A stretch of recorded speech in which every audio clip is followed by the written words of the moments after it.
stood on the president's decision to do this. John, to you first.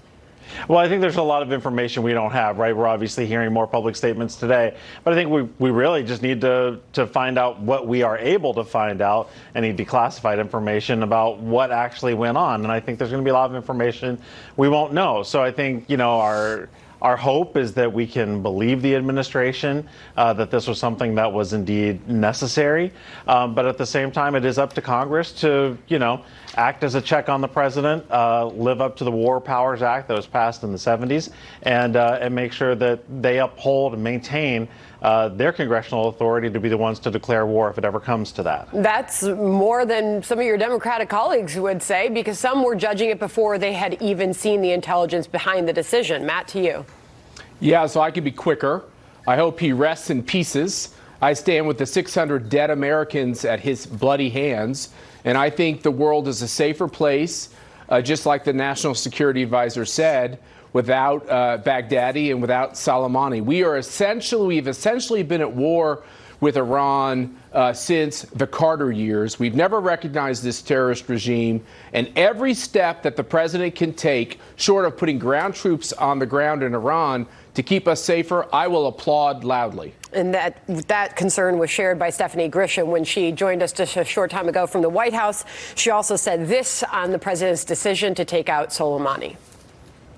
We saved American lives. There is nothing that we could have done. The alternative was to, not save these people? And then what would people be saying to us? What would Congress be saying? What would Nancy Pelosi be saying? That we sat by and let something happen to our American troops or our American diplomats. Again, we saved lives here, and that was the number one most important thing to this president. We'll leave that there and see what happens next with all of that. Of course, Congress will be briefed a short time from now as we see the House convene today. John, I want to move on to impeachment and what happens next with all of that, because John Bolton made big news about this time yesterday, saying that he would testify if he was subpoenaed in a Senate trial. What happens if that happens?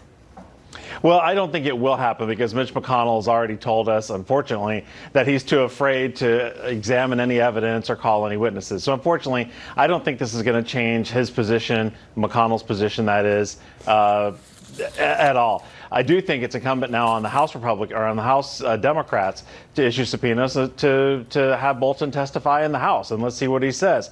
I think that's important for two reasons. One, we'll see how sincere he really was. It's one thing to say that I'm willing to testify in front of a body that's never going to ask me to. It's another thing to then have to answer to a subpoena from the House side. Led by Democrats. The other thing I think is important is I think we need to hear from John Bolton. There's already plenty of evidence out there, but John Bolton has a lot more to offer that I think, in terms of direct evidence, I think would be important to have in the congressional record. And Mitch McConnell making it clear, Matt, that his position that requests for witnesses should be addressed after the trial begins. But Chris Coons shared a similar message to John on John Bolton testifying. Here he is. If you're not interested in hearing from National Security Advisor Bolton, you're not interested in getting to the bottom of what actually happened. So my hope is that on a bipartisan basis, we'll welcome this late but important testimony. So, Matt, will that happen? Well, I personally have no problem with anybody testifying because there's only two people with direct evidence of what happened between the Ukrainian president and our president, and that is the Ukrainian president and our president.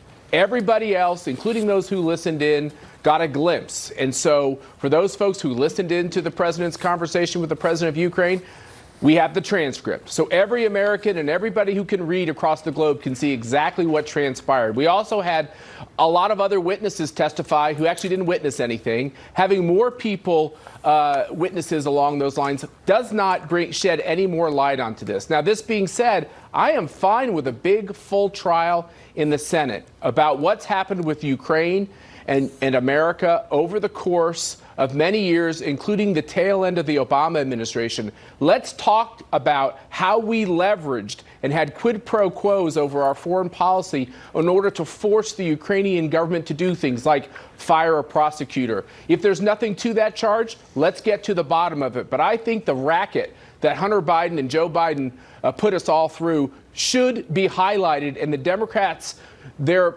politicizing and gamesmanship over all of this should be part of what the Senate nothing happens until the articles of impeachment are handed over, right, That's John? right. So we're left wondering when that actually happens and when Nancy Pelosi passes those off to the Senate. That's true, but it's important for Matt to remember that Biden's aren't the ones on trial here, that it's the president who has been impeached. So I think that's an important thing for us all to keep in mind. He actually hasn't been impeached, and actually that's wrong. He has been impeached. In the he House. hasn't been convicted. Can I paraphrase real quickly? Hold on, but I want to move on. I want to move on to 2020 and impeachment and how this all plays out in 2020. Because, John, some House Democrats are now pushing for some policy wins because of all this impeachment uproar. They're worried they go back home and they don't have any big wins to tout. Is that a concern? I'll cite Josh Gottheimer. He's a Democrat from New Jersey. He's in a Trump district. He says that he would like the House to pass infrastructure legislation before sometime in the beginning of the year, before the end of next year.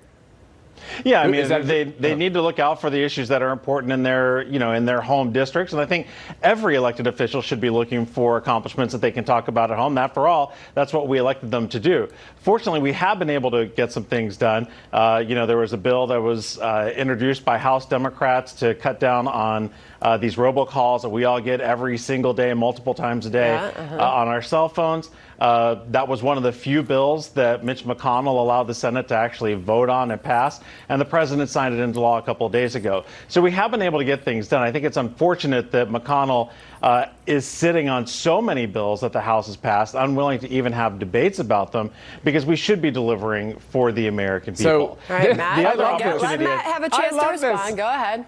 I love this. You're going to run for to keep a majority in the House of Representatives and to pick up the Senate majority and to pick up the White House over stopping robocalls, which both parties agree with, by the way, and so does the chairman of the FCC. This is exactly what the problem is for the Democrats, is that if that is what you have accomplished, stopping robocalls, you got a pretty pathetic bumper sticker re-election strategy. How about lowering prescription drug costs for Americans? Prescription drugs is out there. They're not just talking about one issue. But, John, just let me ask you, the longer this drags out, does this hurt your party? I don't think it does. I think we're able to talk about the accomplishments we've been able to make. Robocalls. Matt wants to Hold on, John, go ahead. Let's also talk about lowering prescription drug costs. That's a bill that's sitting on Mitch McConnell's desk. Let's bring it up. Let's have a debate about it. But the Senate refuses to do that. McConnell brags about what he's called his legislative graveyard. Okay, but when it comes to the issue of impeachment, would it behoove Nancy Pelosi, for her party, to hand over those articles of impeachment sooner than later? What needs to be the strategy? We're in an election year. To you first, then Matt.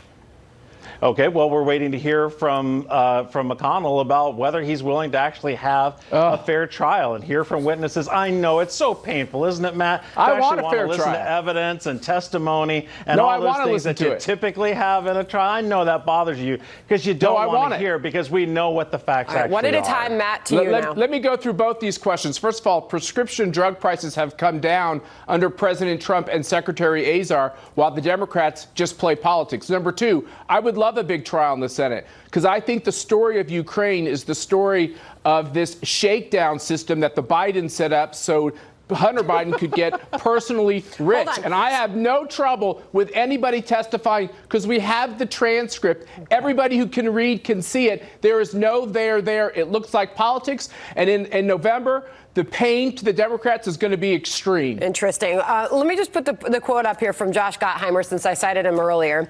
He says, we need to keep putting points on the board, again, Democrat from New Jersey, Trump district, and showing that we can get things done. I think that's why, obviously, the trade agreement was important. I think why state and local tax deduction legislation was so important, why our health care package was so important. I'll have to leave it there, but I'll take final thoughts from you, John.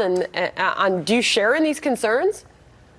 Well, again, every member of Congress should be able to go back home and talk about the accomplishments that they've made. House Democrats have been able to get a lot of things done. Hopefully, Mitch McConnell and Senate Republicans will allow some of those important bills to be heard and voted on in the Senate. All right, to you, Matt, final thought.